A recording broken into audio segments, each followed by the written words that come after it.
Hey guys, it's Phil here, welcome back to the channel, and today we're doing a slightly different video.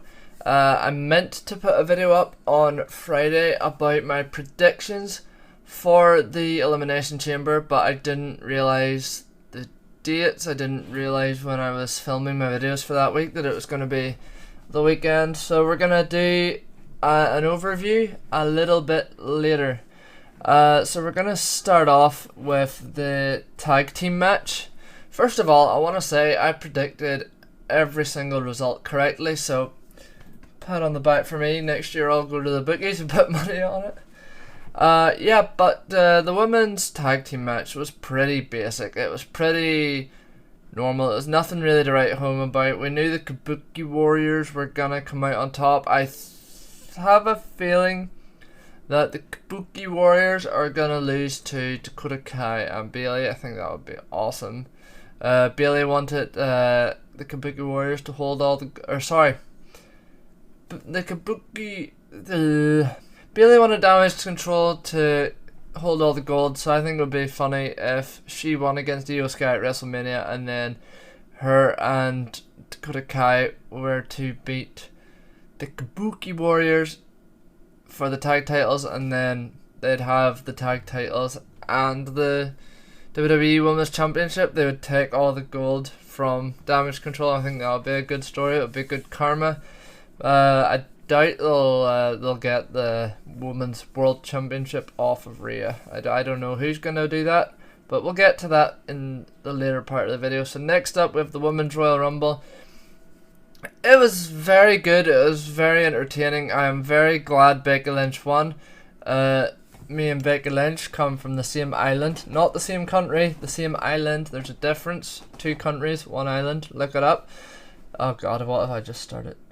But yeah, the Women's Elimination Chamber was very good. It was very fun. I'm glad Tiffany Stratton didn't just kind of flop out, because I was kind of worried with it being her first PLE. She would just sort of be there, be another person in the ring, but she got an elimination and she did a really good job. I absolutely love Tiffany Stratton. I think she's going to be an absolutely brilliant wrestler. I think she's going to have, she already is a brilliant wrestler. I think she's going to be a brilliant WWE superstar, have an amazing career with WWE, and I'll be watching Tiffany Stratton very, very closely to see how that plays out. The finish of the Women's Royal Rumble was very quick, but I absolutely loved that. I cannot remember who the third to go out was. Was it Naomi? Yes. Maybe. Yes, it was. It was Naomi was pinned by Liv Morgan, and then just straight after Becky Lynch pinned Liv Morgan. I love it when they do those quick, snappy finishes.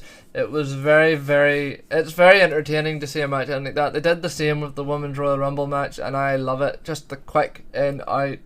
Here's your winner before you even know what's happened. It takes you a minute to process what's just happened. Perfect. So the next match was the Judgment Day versus Tyler Bate and Pete Dunne. A very, very good performance all around. Very fun match to watch, but again, I just knew Judgment Day were going to retain. In my opinion, there's no point really doing title matches unless there's a big build up for it. It kind of gives it away. All these one-off, last-minute, quick, here's a title match type matches don't really carry a lot of weight for me, don't really mean much to me, and they always end with the title retention. So for me, that match was sort of a write-off. It was very good. It was very fun to watch. Everybody did a great job on it. But I just knew Judgment Day was going to retain, especially with it being in Australia and it being Rhea Ripley's faction. They were going to give the Judgment Day a good day all round. It was kind of obvious. Alright, so the next thing I want to talk about is the Waller effect. Wow, the big talk show that didn't really talk about Dick. Austin Theory. Well, first of all, we further confirmed the alliance between Cody and Seth, which was good. I love Seth Rollins. I love Cody Rhodes. So to have them be all buddy-buddy is a nice thing for me personally. Austin Theory, I don't know where that came from. I don't know why he started acting like The Rock and started doing all these things. He got jumped and he deserved it. But other than that, there's nothing really there. Grayson Waller said at the press conference that he was going to talk about what Paul Heyman and the Tribal Queef said to him. That wasn't addressed, and that was the only thing I wanted to hear. What is going on between the Tribal Queef and the Bloodline and Grayson Waller? Because this story has me more invested than any of the rivalries that came up in the entire pay-per-view. Men's Elimination Chamber was awesome. It was such a fun match, start to finish. Logan Paul, Kevin Owens rehashing their rivalry.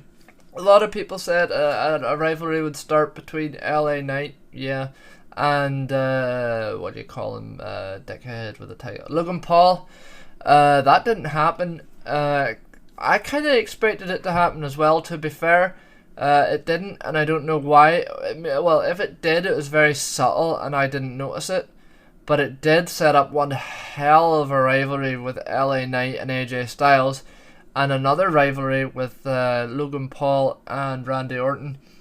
For me personally, it bothers me when outside interference happens in these types of matches. Like you have Alex Riley eliminating John Cena at the 2011 Rumble. That's the only example I can think of, but I know I've seen more. This is just off the top of my head. But AJ Styles ruining it for LA Knight, and then Logan Paul ruining it for Randy Orton. It annoys me a lot. I get why they do it, because it's a real easy way to tell a story. I understand that. But for me, it's just frustrating, because you have the match, you have the rules, you have everything set up, 3 down to 2 fighters, the 2 battling out, but then it just gets sabotaged by someone else. That's why I hate Roman Reigns, because all his matches are just dirty. I don't like it when they fight dirty, but it adds to the fun, I guess. It's just a personal thing for me. And then finally, Rhea Ripley has come back to Australia to defend her WWE Women's World Seth Rollins white leather strap version belt against Nia Jax. Hate Nia Jax. We all knew she was going to lose. It's Rhea's hometown. I'm actually surprised at how dominant Nia Jax was throughout the whole thing. I thought it was going to be either very, very 50-50 or Rhea Ripley would just take complete control the whole time. So that was a weird change from what I thought was going to happen. But it was a very good match. We all knew who was going to win, so again, didn't really carry much weight. But the pay-per-view, the PLE, the Premium Live Event, WWE don't do pay-per-views anymore apparently, was amazing. It was a great success. The crowd was incredible. The stadium looked amazing. I love it. Love it when when PLEs or WWE events are held in outdoor stadiums. The start of the day it's all sunny, and then when you get into the more serious main event matches, it's dark. It's such a cool way to use the environment and the atmosphere to tell the story. Like, hey, it's the start of the day, the sun's shining, it's all bright, let's get going. And then at night time it's like, right, it's dark, it's really serious, let's get this main event going. You know, it's just a really effective and simple thing that that the WWE can use to help build the atmosphere. And then they have the fireworks outside the stadium that shoot up into the sky around the stadium, which is just the best. So Elimination Chamber was a lot better than the Royal Rumble. Royal Rumble was kind of a flop when you actually look back on it. At the time, everyone's hyped up for it, big returns, big things happening, fatal 4-way, but when you actually look back on it and rewatch it again at a later date, it's not great. But Elimination Chamber was definitely awesome. Everything about it was just brilliant, start to finish. Maybe I'll not say that in a couple of weeks when I go back and rewatch it. But until then, I'll have a very high opinion of Elimination Chamber. So far, it's the best pay-per-view this year. Now, we've only had 2, which also implies that Royal Rumble is the worst pay-per-view of the year, which I don't think it'll be that bad. I think Royal Rumble won't be the worst once we get the whole year past us and we get all the pay-per-views. But Elimination Chamber, for me so far, best pay-per-view of the year. Let me know your guys' thoughts on the Elimination Chamber in the comments below, and I'll see you in the next video. Goodbye.